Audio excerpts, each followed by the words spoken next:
India's year-long presidency of the G20 and leadership of the Shanghai Cooperation Organization within bracket SCO should not blind us to the persisting challenges the nation faces due to a concentration of circumstances.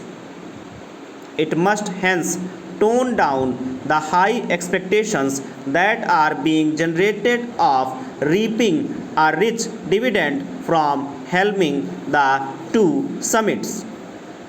Global peace, on which India's Prime Minister had waxed eloquent at the last G20 summit in Indonesia, is nowhere at the last G20 summit in Indonesia is nowhere in sight, with India holding the reins.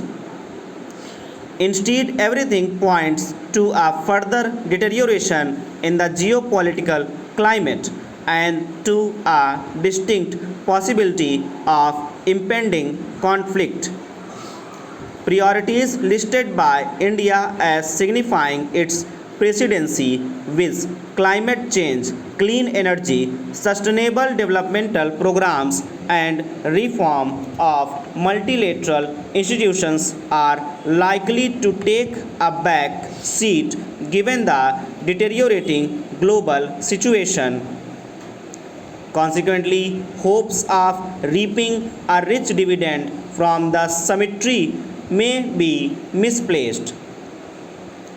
India also needs to be aware that the importance of the G20 appears to be declining in today's world.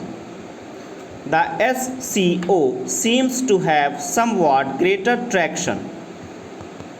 During its presidency of the two institutions, India may well be called upon to chart a course that balances the contradictory demands of the G20 and the SCO, and even more so, that of the global south.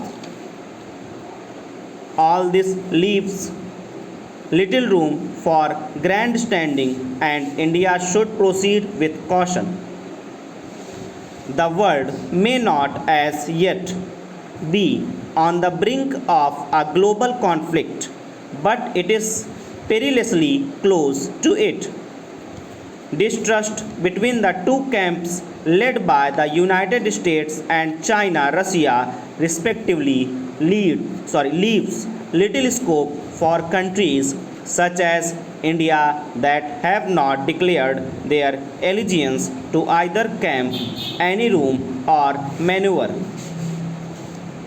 The US and its allies are meanwhile making a virtue of the fact that they are in a position to provide Ukraine with an arsenal of the most sophisticated weaponry available alongside provision for training Ukraine troops. Today, Ukraine presents a spectacle of possessing substantial quantities of sophisticated modern weaponry. Less obvious is the fact that Russia is also receiving equipment and material from its allies, China not excluded. The two sides are thus positioning themselves to demonstrate which set of modern weaponry is superior. A single misstep could well unleash an Armageddon. The process of assembling the most advanced arsenal of weapons in modern history had begun quite some time ago. Over.